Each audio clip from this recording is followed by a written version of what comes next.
നീ വന്നേ. ഇതുപോലുള്ള ആളുകൾ വെറുതെ വിടാൻ പാടില്ല. വാ. വേണ്ട, വെറുതെ എന്തിനാ പയ്യ വേലി? എന്താ സാർ, കണ്ടിട്ട് കാശുകാരനെ പോലെ ഉണ്ടല്ലോ. ഒരു 10 രൂപ കൊടുത്താൽ കുറഞ്ഞു പോകും സാറിന്. നീക്കൊന്നും മനസാക്ഷി എന്നുള്ള സാധനമില്ലേ? മനസ്സുണ്ടെങ്കിലല്ലേ മനസാക്ഷി ഉണ്ടാവും. അപ്പൊ ഈ ഒരു അണ്ടർസ്റ്റാൻഡിങ് ഇല്ലാത്തത് കൊണ്ട് തന്നെ ഇന്ന് അനേകം കുടുംബങ്ങളിൽ പല പ്രശ്നങ്ങളാണ്, പല പോരാട്ടങ്ങൾ, അഭിപ്രായ വ്യത്യാസങ്ങൾ, കുടുംബങ്ങൾ തകർന്നു പോകുന്ന ഒരു ചുറ്റുപാടാണ് നമ്മൾ കണ്ടുവരുന്നത്.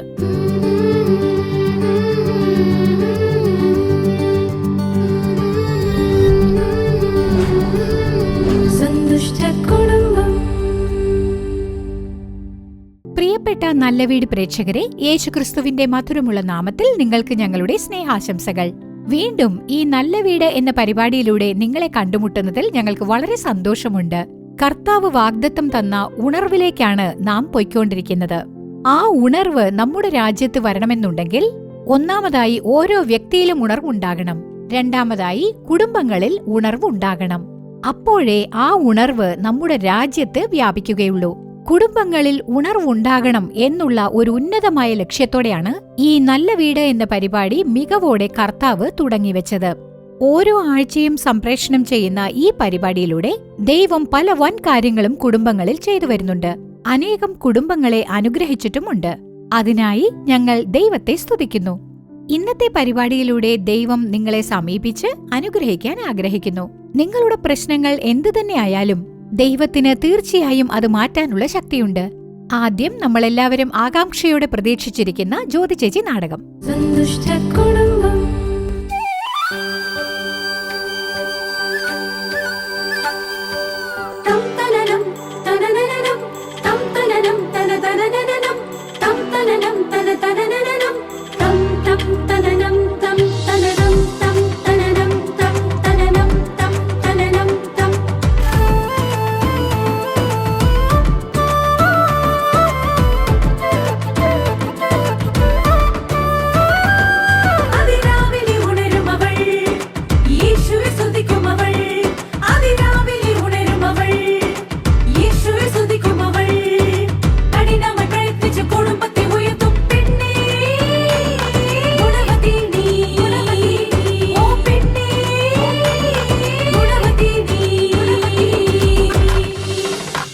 ചേച്ചി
അത് ശരിയാ.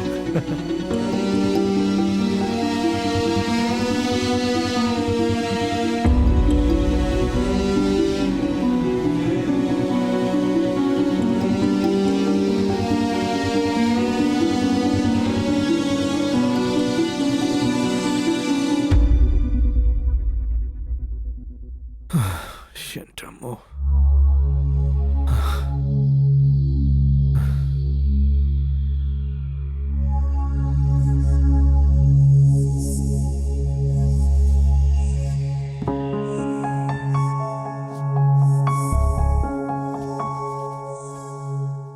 എന്താ ഇത്? ശമ്പളം കുറവാണല്ലോ. അത് വേറൊന്നുമല്ല. ഈ മാസം എല്ലാവരുടെയും ശമ്പളത്തിൽ നിന്ന് ഒരു എമൗണ്ട് കണക്ട് ചെയ്ത് ഒരുപാട് കഷ്ടപ്പെടുന്ന ഒരു ഫാമിലിയെ സഹായിക്കുന്നുണ്ട്. അതാ ഇത്തവണ കുറച്ച് കുറവ്. അങ്ങനെയാണോ? അതേടോ.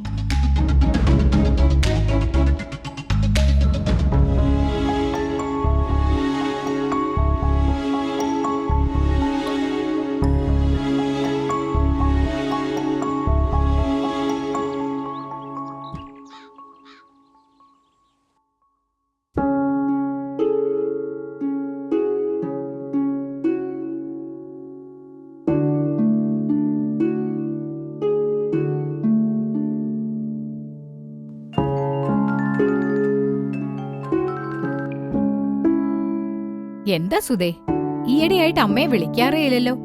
അമ്മയോട് വല്ല ദേഷ്യമുണ്ടോ? അങ്ങനെയൊന്നുമില്ലമ്മേ. ഫോൺ വിളിച്ചു കഴിഞ്ഞാ ഞാൻ ആവശ്യമില്ലാതെ എന്തെങ്കിലുമൊക്കെ സംസാരിക്കും. അതെന്തിനാണെന്ന് വിചാരിച്ചാ. എന്നുവെച്ച് അമ്മയെ അങ്ങ് മറന്നു കളയോ? അമ്മേ, ഞാൻ തന്നെ വളരെ ടെൻഷനില്ല. അതില്ലാതെ അമ്മയും കൂടെ. എന്താ ടെൻഷൻ?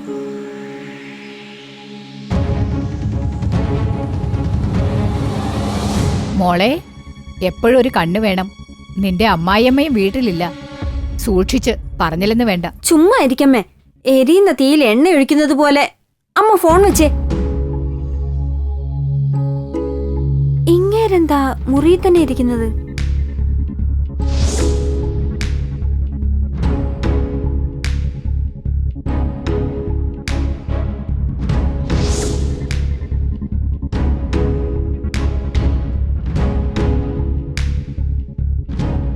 എന്താ സുധേ, നീ എന്താ ആലോചിക്കുന്നത്? പ്രത്യേകിച്ചൊന്നുമില്ല. 2 ദിവസമായിട്ട് ഞാൻ ശ്രദ്ധിച്ചുകൊണ്ടിരിക്കുക. നിനക്ക് എന്തോ പ്രശ്നമുണ്ട്. നമ്മുടെ വീട്ടിൽ വെച്ച് നടന്ന നമ്മുടെ ചിറ്റയുടെ മോളുടെ ബർത്ത്ഡേ ഫംഗ്ഷന്റെ അന്ന് പോലും കുഴപ്പമൊന്നും ഉണ്ടായിരുന്നില്ലല്ലോ. നിനക്കിനി വല്ല വയ്യായികയോ മറ്റോ ഉണ്ടോ? ഒന്നുമില്ലെന്ന് പറഞ്ഞില്ലേ? അങ്ങനെയാണെങ്കിൽ നീ കുറച്ചു ദിവസം നിന്റെ വീട്ടിൽ പോയി നിൽക്ക്. സൂക്ഷിക്കണം മോളെ, എപ്പോഴും ഒരു കണ്ണു വേണം. നിന്റെ അമ്മായിയമ്മയും വീട്ടിലില്ല. സൂക്ഷിച്ചോണേ, പറഞ്ഞില്ലെന്ന് വേണ്ട. ഇല്ലില്ല, പ്രശ്നമൊന്നുമില്ല. എനിക്ക് ഒരു കുഴപ്പമില്ല. ഞാൻ ഇവിടെ നിന്നോളാം. എന്നാ പിന്നെ അങ്ങനെ ആവട്ടെ.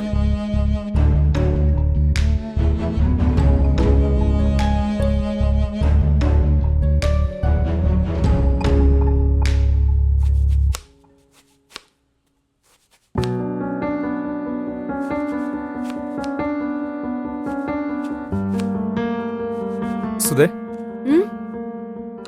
ഇന്ന് ഉച്ചയ്ക്ക് എനിക്ക് ലഞ്ച് വേണ്ട കേട്ടോ. അതെന്താ? ഇന്ന് എൻ്റെ ഒരു ഫ്രണ്ടിന്റെ ബർത്ത്ഡേയാ. സോ ഇന്ന് ഉച്ചയ്ക്ക് അവന്റെ വകയാ ട്രീറ്റ്.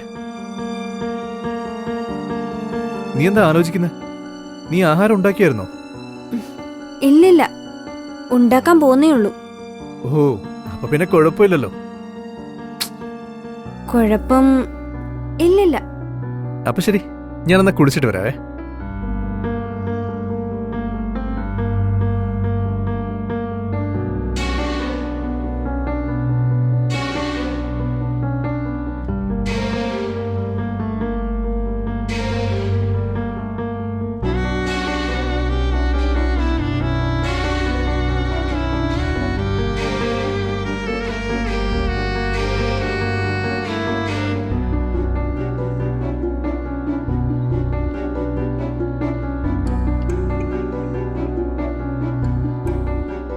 എന്തു പറ്റി സുധേ? നീ എന്താ ഇവിടെ തന്നെ ഇരിക്കുന്നേ?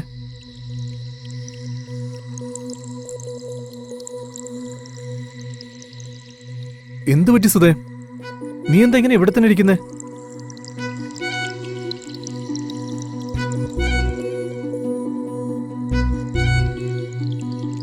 സുധേ, നീ ഇനിയും ആഹാരം ഉണ്ടാക്കാൻ തുടങ്ങിയില്ലേ?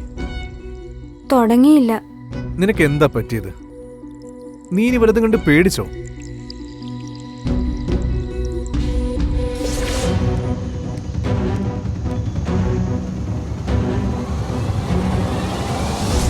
സുധേ, നിന്നോടാ ചോദിച്ചത്. നീ എന്താ വലതും കണ്ട് പേടിച്ചോ? ഇല്ലില്ല, നിങ്ങൾ ഓഫീസിലേക്ക് പൊക്കോ, ഞാൻ നോക്കിയോളാം.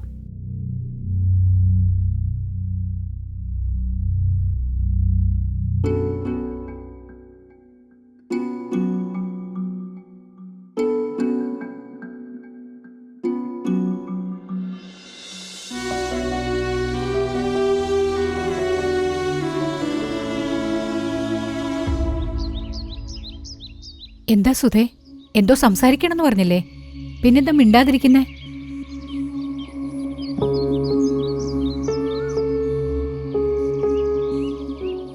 എന്താ ചേച്ചി ആലോചിക്കുന്നേ? സുധേ, എന്റെ മനസ്സിൽ എന്താ തോന്നുന്നെന്നറിയാമോ? നീ എന്തോ തെറ്റിദ്ധരിച്ചിരിക്കുകയാണെന്നാ. ഇല്ല ചേച്ചി, ഞാൻ എന്റെ കണ്ണുകൊണ്ട് കണ്ടതാ. അവര് കാറിന്ന് ചിരിച്ചു കളിച്ച് സംസാരിച്ചുകൊണ്ട് വരുന്നത്. കാറിൽ നിന്ന് ഇറങ്ങിയത് കണ്ടിട്ട് അതിനുശേഷം നടന്നതെല്ലാം നീ അതുമായി ബന്ധപ്പെടുത്തി നോക്കി, ശരിയല്ലേ? അതാ സത്യം ചേച്ചി. ശരി സുധേ, അത് സത്യം തന്നെ ആയിക്കോട്ടെ. ഞാൻ പറയുന്നത് ശ്രദ്ധിക്ക്. ആ കാറിന്റെ സംഭവം മറന്നേക്ക്. അത് ഒഴിവാക്കിയിട്ട് നടന്ന മറ്റു കാര്യങ്ങളൊക്കെ ആലോചിച്ചു നോക്ക്. നീ പറയുന്നതിനും ഇതിനും യാതൊരു ബന്ധവും ഇല്ലാത്ത പോലെ തോന്നുന്നില്ലേ? അതെ ചേച്ചി. ഇപ്പൊ ഇതില് ഏതാ സുധേ സത്യം? നീ പറഞ്ഞതാണോ അതോ ഞാൻ പറഞ്ഞതാണോ? എനിക്ക് വല്ലാതെ കൺഫ്യൂഷനായി. അപ്പോഴേ എല്ലാം ശരിയാകൂ. സുധേ, പല സമയങ്ങളിലും ഒരാളുടെ രൂപഭാവം കൊണ്ടും വാക്കുകൾ കൊണ്ടും അവര് ചെയ്യുന്ന കാര്യങ്ങൾ കണ്ട ഉടനെ നമ്മുടെ ഉള്ളിൽ ഇയാൾ നല്ലവനാണ് ചീത്തയാണെന്ന് നമ്മൾ തന്നെ വിലയിരുത്താറില്ലേ? അത് തെറ്റാണ് സുധേ. ഒരാൾ യാദൃശ്ചികമായി ചെയ്യുന്ന കാര്യം പോലും മുൻപ് നടന്ന ഒരു കാര്യവുമായിട്ട് കമ്പയർ ചെയ്ത് നമ്മുടെ മനസ്സ് കാണിച്ചു തരും. ഇപ്പൊ ഗണേഷ് യാദൃശ്ചികമായി ചെയ്ത കാര്യം പോലും അന്ന് ആ കാറിൽ നിന്നിറങ്ങിയ പെണ്ണുമായിട്ട് താരതമ്യം ചെയ്ത് നോക്കാൻ തോന്നിയില്ലേ? ഒന്ന് വളഞ്ഞാൽ മുഴുവൻ വളവ് തന്നെയാ. തുടക്കത്തിൽ തെറ്റായിട്ട് തോന്നിയാൽ അവസാനം വരെ അവരെ തെറ്റായിട്ടേ നമ്മൾ കാണൂ. അവര് നല്ലതിനായി ചെയ്യുന്ന കാര്യം പോലും നിനക്ക് തെറ്റായിട്ടേ തോന്നൂ. അതുകൊണ്ടാ പറയുന്നത്, ആരെയും അനാവശ്യമായി തെറ്റിദ്ധരിക്കരുതെന്ന്. ബൈബിളിൽ യോസേഫ് എന്ന ഒരു യുവാവിനെ അവന്റെ സഹോദരങ്ങൾ തെറ്റിദ്ധരിക്കുകയുണ്ടായി. അതുകൊണ്ട് അവൻ ചെയ്ത എല്ലാ കാര്യങ്ങളും അവർക്ക് തെറ്റായിട്ടാണ് തോന്നിയത്. ഒടുവിൽ അവരെല്ലാരും കൂടി അവനെ കൊല്ലാൻ തന്നെ തീരുമാനിച്ചു. അതുപോലെ തന്നെ ദാവീദിനെയും അവന്റെ ചേട്ടന്മാർ തെറ്റിദ്ധരിക്കുകയായിരുന്നു. നല്ലത് ചെയ്യാനാണ് യുദ്ധക്കളത്തിലേക്ക് അവൻ വന്നത്. പക്ഷേ അവന്റെ സഹോദരന്മാരാരും തന്നെ അവനെ ശരിക്കും മനസ്സിലാക്കിയില്ല. നീയോ അങ്ങനെ ആകരുത് സുധേ. ഒരു കാര്യം ശരിക്കും മനസ്സിലാക്കിയാൽ നിനക്ക് ആശയക്കുഴപ്പമുണ്ടാവില്ല. ശരി ചേച്ചി. സാറേ എന്തെങ്കിലും സാറേ വിശക്കുന്നു. ഒന്നുമില്ല സാറേ, എപ്പ നോക്കിയാലും വിശക്കുന്നു, കാശെന്ന് പറഞ്ഞു. 5 പൈസ ഇല്ല. പോടോ. വേണ്ട, വെറുതെ എന്തിനാ പയ്യവേലി? അയാളൊരു പാവട. നീ വരുന്നുണ്ടോ ഇല്ലയോ? തന്നോടാ പറഞ്ഞ. ചുമ്മാ മനുഷ്യനെ മെനക്കെടുത്താൻ വേണ്ടി യാത്ര ചെയ്യാൻ പറ്റാതായി. ഇവന്മാരെ കൊണ്ട് വലിയ ശല്യമായി മാറിയിരിക്കുക.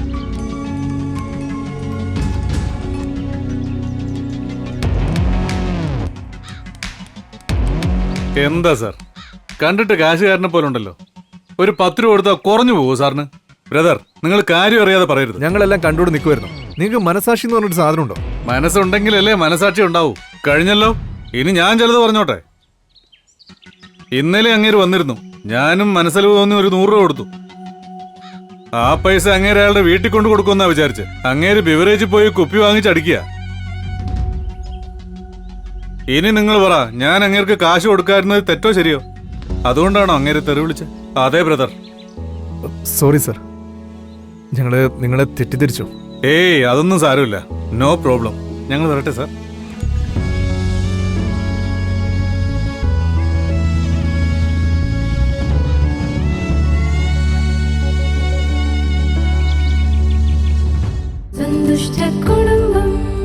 ജ്യോതി ചേച്ചി നാടകം കണ്ടില്ലേ?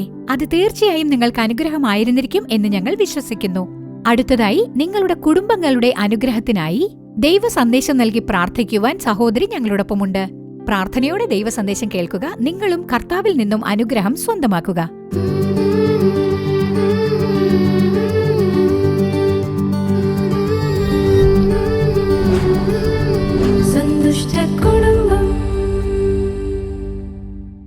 ക്രിസ്തുവിൽ പ്രിയമുള്ളവരെ, യേശുക്രിസ്തുവിന്റെ മധുരമുള്ള നാമത്തിൽ നിങ്ങൾക്ക് എല്ലാവർക്കും എന്റെ സ്നേഹാശംസകൾ അറിയിച്ചുകൊള്ളുന്നു. ഇന്നേ ദിവസം ഈ നല്ല വീട് എന്ന പരിപാടിയിൽ ഞങ്ങളോടൊപ്പം ചേർന്നിരിക്കുന്ന നിങ്ങളെ ഓരോരുത്തരെയും കർത്താവായ യേശുവിന്റെ നാമത്തിൽ ആശംസിക്കുന്നു. ഇന്ന് നമ്മൾ എന്തിനെക്കുറിച്ചാണ് ധ്യാനിച്ച് പ്രാർത്ഥിക്കാൻ പോകുന്നതെന്ന് ചോദിച്ചാൽ തെറ്റിദ്ധാരണയെക്കുറിച്ചാണ്. മിസ്അണ്ടർസ്റ്റാൻഡിംഗ് എന്ന് പറഞ്ഞാൽ തന്നെ മാക്സിമം ഉണ്ടാകുന്നത് ഭാര്യ ഭർത്താക്കന്മാർക്കിടയിലാണ്. അതായത് ഈ ഭാര്യയും ഭർത്താവും ഈ കുടുംബ ജീവിതത്തെ മനോഹരമാക്കുന്നത്, അനുഗ്രഹപ്രദമാക്കുന്നത്, മധുരതരമാക്കുന്നത് അണ്ടർസ്റ്റാൻഡിംഗ് ആണ്. അപ്പൊ ഈ ഒരു അണ്ടർസ്റ്റാൻഡിംഗ് ഇല്ലാത്തത് കൊണ്ടാണ് ഇന്ന് അനേകം കുടുംബങ്ങളിൽ പല പ്രശ്നങ്ങളും ഉണ്ടാകുന്നത്. പല പോരാട്ടങ്ങൾ, അഭിപ്രായ വ്യത്യാസം, കുടുംബം തകർന്നു പോകുന്ന ഒരു ചുറ്റുപാട് തന്നെ പല സ്ഥലങ്ങളിലും ഉണ്ടായിക്കൊണ്ടിരിക്കുന്നു. നമ്മുടെ വേദപുസ്തകം ഇതിനെക്കുറിച്ച് എന്താണ് പറയുന്നതെന്ന് വെച്ചാൽ, ബൈബിളിൽ നമ്മുടെ ജീവിതത്തെക്കുറിച്ച് നമ്മുടെ വേദവചനം പറയുന്നത് കുടുംബത്തെക്കുറിച്ച് 1 കൊരിന്ത്യർ 1-ാം അധ്യായം 10-ാം വചനം പറയുന്നത് എന്താണെന്ന് നോക്കാം. നിങ്ങൾ എല്ലാവരും ഒന്ന് തന്നെ സംസാരിക്കുകയും നിങ്ങളുടെ ഇടയിൽ ഭിന്നത ഭാവിക്കാതെ ഏക മനസ്സിലും ഏക അഭിപ്രായത്തിലും യോജിച്ചിരിക്കുകയും വേണമെന്ന് ഞാൻ നിങ്ങളെ നമ്മുടെ കർത്താവായ യേശുക്രിസ്തുവിന്റെ നാമം ചൊല്ലി പ്രബോധിപ്പിക്കുന്നു. അപ്പോസ്തലനായ പൗലോസ് കുടുംബങ്ങൾക്ക് ഉപദേശമായി എഴുതി വെച്ചിരിക്കുന്നതാണിത്. അപ്പോൾ കുടുംബത്തിലുള്ള ഭാര്യ, ഭർത്താവ്, മക്കൾ, കുടുംബത്തിനുള്ളിൽ നമ്മൾ എങ്ങനെയായിരിക്കണമെന്നോ ഏക മനസ്സോടെ ഇരിക്കണമെന്ന്, ഏക അഭിപ്രായത്തോടെ ഇരിക്കണമെന്ന്, യോജിച്ചിരിക്കണം എന്നും പറയുന്നുണ്ട്. അങ്ങനെ നമ്മൾ നേരോടും നെറിയോടും ഇരിക്കണമെന്നാണ് പൗലോസ് പ്രബോധിപ്പിക്കുന്നത്. ഫിലിപ്പിയർ 2-ാം അധ്യായത്തിലെ 2ഉം 3ഉം വചനങ്ങൾ നാം വായിച്ചു നോക്കുകയാണെങ്കിൽ, നിങ്ങൾ ഏക മനസ്സുള്ളവരായി ഏക സ്നേഹം പൂണ്ട് ഐകമത്യപ്പെട്ട് ഏകഭാവമുള്ളവരായി ഇങ്ങനെ എന്റെ സന്തോഷം പൂർണ്ണമാക്കുവിൻ. ശാഠ്യത്താലോ ദുരഭിമാനത്താലോ ഒന്നും ചെയ്യാതെ താഴ്മയോടെ ഓരോരുത്തൻ മറ്റുള്ളവനെ തന്നേക്കാൾ ശ്രേഷ്ഠനെന്ന് എണ്ണിക്കൊള്ളുവിൻ. എത്ര മനോഹരമായ ഉപദേശമാണല്ലേ! കർത്താവ് പറഞ്ഞിരിക്കുന്നത് ഭാര്യ ഭർത്താക്കന്മാർക്കിടയിൽ ഏക അഭിപ്രായമുണ്ടായിരിക്കണം, ഏക മനസ്സുണ്ടായിരിക്കണം, ഐകമത്യമുണ്ടായിരിക്കണം. അവരൊന്ന് ചിന്തിക്കും, ഇവരൊന്ന് ചിന്തിക്കും, ഭാര്യ ഒന്ന് പറയും, ഭർത്താവ് മറ്റൊന്ന് പറയും. ഇങ്ങനെയായാൽ കുടുംബത്തിൽ വേർപിരിവുണ്ടാകും, ശണ്ഠകൾ ഉണ്ടാവും. അതുകൊണ്ട് നമ്മുടെ ജീവിതത്തിൽ പ്രശ്നങ്ങൾ ഉണ്ടാകാൻ കാരണം ഈ വേദവചനം നമ്മുടെ ജീവിതത്തിൽ നിറവേറുന്നില്ല. നമ്മൾ ഈ വേദവചനത്തിന് സമർപ്പിച്ച് പ്രാർത്ഥിക്കണം. പലപ്പോഴും ഭർത്താവിന് ഭാര്യയോട് നല്ല സ്നേഹമുണ്ടായിരിക്കാം, പക്ഷെ അദ്ദേഹം ഒരു വാക്ക് പറഞ്ഞു പോയാൽ രാത്രി മുഴുവൻ ഭാര്യ ഉറങ്ങാതെ ഒന്നും കഴിക്കാതെ കരഞ്ഞുകൊണ്ടേയിരിക്കും. എത്രയോ പേരെക്കുറിച്ച് നമ്മൾ അങ്ങനെ അറിയാറില്ലേ? അതുപോലെ ഭാര്യയുടെ വാക്കുകൾ ഭർത്താവിനെയും മുറിവേൽപ്പിക്കാറുണ്ട്, മനോവിഷമത്തിലാക്കുന്നു. ദിവസങ്ങളോളം സംസാരിക്കാതിരിക്കുന്ന ഒരേ വീട്ടിലാണ് താമസം, പക്ഷേ സംസാരിക്കാറേയില്ല. ഇങ്ങനെയൊക്കെ പല കുടുംബങ്ങളിലും ഇന്ന് ജീവിച്ചു വരുന്നുണ്ട്. ശരി, എന്തുകൊണ്ടാണ് ഇങ്ങനെ ഒരു അഭിപ്രായ വ്യത്യാസങ്ങൾ ഉണ്ടാകുന്നത്? എന്തുകൊണ്ടാണ് ഈ മിസ്അണ്ടർസ്റ്റാൻഡിംഗ് ഭാര്യ ഭർത്താക്കന്മാർക്കിടയിലോ അല്ലെങ്കിൽ മക്കളുമായിട്ടോ എന്തുകൊണ്ട് ഉണ്ടാകുന്നു എന്ന് ചോദിച്ചാൽ, ഭാര്യ ഭർത്താക്കന്മാർക്കിടയിൽ ഉണ്ടാകാൻ കാരണം പരസ്പരം അവർ മനസ്സിലാക്കുന്നില്ല. സംശയം. അവർ പരസ്പരം മനസ്സിലാക്കാൻ സമയം കണ്ടെത്തുന്നില്ല. രണ്ടുപേരും ഒന്നിച്ചിരുന്ന് സംസാരിക്കുന്നില്ല. പരസ്പരം വിശ്വാസമില്ലാത്ത ഒരു ചുറ്റുപാട്, യാന്ത്രികമായ, അതായത് മിഷൻ പോലെയുള്ള ഒരു ജീവിതം. ഭർത്താവ് ജോലിക്ക് പോകുന്നു, ഭാര്യ മറ്റൊരു വഴിക്ക് പോകുന്നു. ഇത്രയും ബിസിയായ ഒരു ജീവിതത്തിൽ, തിരക്ക് പിടിച്ച ഒരു ജീവിതം നയിക്കുന്നത് കൊണ്ട് അവർക്ക് പരസ്പരം മനസ്സിലാക്കാനുള്ള സമയമില്ല, സമയം കിട്ടുന്നില്ല എന്നുള്ള ഒരു ഒഴിവ് കഴിവ് പറയുന്നു. അതുകൊണ്ടാണ് മിസ്അണ്ടർസ്റ്റാൻഡിംഗ് ഉണ്ടാകുന്നത്. മക്കളും പേരൻസും തമ്മിലായാലും മക്കൾക്ക് വേണ്ടിയാണ് പേരൻസ് പാടുപെട്ട് കഷ്ടതകൾ അനുഭവിച്ച് അധ്വാനിക്കുന്നത്. പക്ഷെ മക്കളുമായിട്ട് ചിലവാക്കാൻ പേരൻസിന് സമയമില്ല. അവരുടെ കാര്യങ്ങളൊന്നും ചോദിച്ചറിയാനുള്ള സമയവും ഇവർക്കില്ല. മക്കളെ സ്നേഹിക്കാനുള്ള സമയമില്ല. രാവിലെ ധൃതി പിടിച്ച് എഴുന്നേൽക്കുക, മെഷീൻ പോലെ എല്ലാ ജോലിയും ചെയ്തു തീർക്കുക, ചോറ്റുപാത്രം കെട്ടിക്കൊടുക്കുക, മക്കളെ പറഞ്ഞയക്കുക, മക്കൾ അങ്ങോട്ട് പോകും, ഇവർ ഈ വഴിക്ക് പോകും. ഇതെന്തൊരു ജീവിതമാണ്! വൈകുന്നേരമെങ്കിലും അല്പം സമയം കണ്ടെത്തി മക്കളോട് സംസാരിച്ചാലല്ലേ അവരുടെ മനസ്സിലോ അവരുടെ സ്കൂളിലോ കോളേജിലോ അവരനുഭവിക്കുന്ന കഷ്ടപ്പാടുകൾ, അവർക്ക് നേരിടേണ്ടി വരുന്ന കാര്യങ്ങൾ, അവർ കടന്നുപോകുന്ന പാതകൾ, ഇതിനെക്കുറിച്ചൊക്കെ പേരൻസിനോട് തുറന്ന് സംസാരിച്ചാലല്ലേ പേരൻസിന് ഉപദേശങ്ങൾ നൽകി അവർ തെറ്റായ വഴിയിലേക്ക് പോകാതെ, തെറ്റായ അണ്ടർസ്റ്റാൻഡിംഗ് ഇല്ലാതെ അവരെ സംരക്ഷിക്കാൻ പറ്റുകയുള്ളൂ. അതിന് സമയമില്ല. അതുപോലെ കൂടപ്പിറപ്പുകൾക്കിടയിൽ മിസ്അണ്ടർസ്റ്റാൻഡിംഗ്, പ്രത്യേകിച്ചും ഇതൊക്കെ ഇന്ന് ഉണ്ടാകാൻ കാരണം മൊബൈൽ. ഇന്നത്തെ കാലത്ത് എല്ലാവരുടെ കൈവശവും മൊബൈലുണ്ട്. മൊബൈൽ വന്ന ഉടനെ ഒരു കോള് വരികയാണെന്നിരിക്കട്ടെ, കോള് വന്ന ഉടനെ അങ്ങോട്ടും ഇങ്ങോട്ടും ഇങ്ങനെ നോക്കിയിട്ട് തനിച്ചെഴുന്നേറ്റ് പോവുക. അങ്ങനെ വരുമ്പോഴാണ് ഒരു മിസ്അണ്ടർസ്റ്റാൻഡിംഗ് വരുന്നത്. എന്തുകൊണ്ടാണ് അങ്ങനെ? എന്തിനാണ് ഈ മൊബൈൽ എടുത്തോണ്ട് ഓടുന്നത്? ഫോൺ വരുമ്പോ മറച്ചുവെച്ച് സംസാരിക്കുന്നല്ലോ, അടക്കം പറയുന്നല്ലോ. അപ്പോ ഒരു മിസ്അണ്ടർസ്റ്റാൻഡിംഗ്. അപ്പോൾ നിങ്ങൾ ഏത് കാര്യത്തിലാണ് സത്യം പറയുന്നത് എന്നവർക്ക് മനസ്സിലാവുന്നില്ല.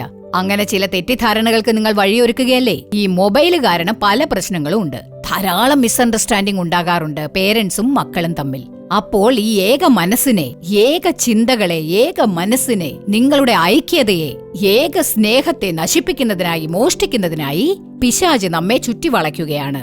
ആരെ വിഴുങ്ങേണ്ടു എന്ന് ഇരതേടി അവൻ ചുറ്റി നടക്കുകയാണ് എന്നാണ് ബൈബിളിൽ പറയുന്നത്. അപ്പോൾ നിങ്ങൾ ഒരു അല്പം സ്ഥലം പിശാചിന് കൊടുക്കുകയാണെങ്കിൽ തന്നെ അവൻ ആക്രമിച്ച് അവരുടെ ചിന്തകളെ ഇങ്ങനെ ക്യാപ്ചർ ചെയ്ത് വ്യത്യസ്തമായ ചിന്തകളും പല തെറ്റിദ്ധാരണകളും ഉണ്ടാക്കി പ്രശ്നങ്ങൾ സൃഷ്ടിച്ച് വേർപിരിവുകൾ ഉണ്ടാക്കുന്നു. നിങ്ങൾ സൂക്ഷിച്ചിരിക്കണം. ശരി, ഇത്തരത്തിലുള്ള ഈ മിസ്അണ്ടർസ്റ്റാൻഡിങ്ങിനെ നമ്മൾ എങ്ങനെയാണ് മറികടക്കേണ്ടത് എന്ന് നോക്കുകയാണെങ്കിൽ, ഒന്നാമതായി നിങ്ങൾ ദൈവം മുൻപാകെ പ്രാർത്ഥിക്കണം. ഭർത്താവായാലും ഭാര്യയായാലും മക്കളായാലും പ്രാർത്ഥിക്കണം. ഭാര്യയോ ഭർത്താവോ മക്കളോ അവരെന്താണ് പറയാൻ വരുന്നതെന്ന് നിങ്ങൾ ശ്രദ്ധിച്ച് കേൾക്കണം. ഒന്നാമതായി പ്രാർത്ഥിക്കണം. രണ്ടാമതായി ഇതിനെ മറികടക്കണമെങ്കിൽ അവരെന്താണ് പറയാൻ പോകുന്നതെന്ന് ശ്രദ്ധിക്കണം. അവരെന്തെങ്കിലും പറയാൻ വരുമ്പോഴേക്കും നമ്മൾ അതിനു മുകളിൽ എന്തെങ്കിലും പറഞ്ഞ് ഒച്ചവെക്കും. അവരെന്താണ് പറഞ്ഞു വരുന്നതെന്ന് നമ്മൾ മുഴുവൻ കേൾക്കാറേയില്ല. അതുപോലെ ഞാൻ പറയുന്നതാണ് ശരി, ഞാൻ പറയുന്നത് ചെയ്യ് എന്ന് പറഞ്ഞ് അവരെ നമ്മുടെ വഴിക്ക് കൊണ്ടുവരുന്നു. അവരുടെ വാക്കിന് വില കൽപ്പിക്കുന്നില്ല. അതേപോലെ തന്നെ വാഗ്വാദം ഉണ്ടാകുന്നു. അതായത് ആർഗ്യുമെന്റ് ഉണ്ടാകുന്നതിന് മുൻപ് തന്നെ ശാന്തമായിരിക്കണം. ഒരുപക്ഷെ ഭർത്താവ് ആർഗ്യൂ ചെയ്യുകയാണെങ്കിൽ തന്നെ ഭാര്യ മിണ്ടാതിരിക്കണം. ഭാര്യ ഒരുപക്ഷെ ടെൻഷനിൽ എന്തെങ്കിലും പറയുകയാണെങ്കിൽ ഭർത്താവ് മിണ്ടാതിരിക്കണം. ആരെങ്കിലും ഒരാൾ വിട്ടുവീഴ്ച ചെയ്യണം.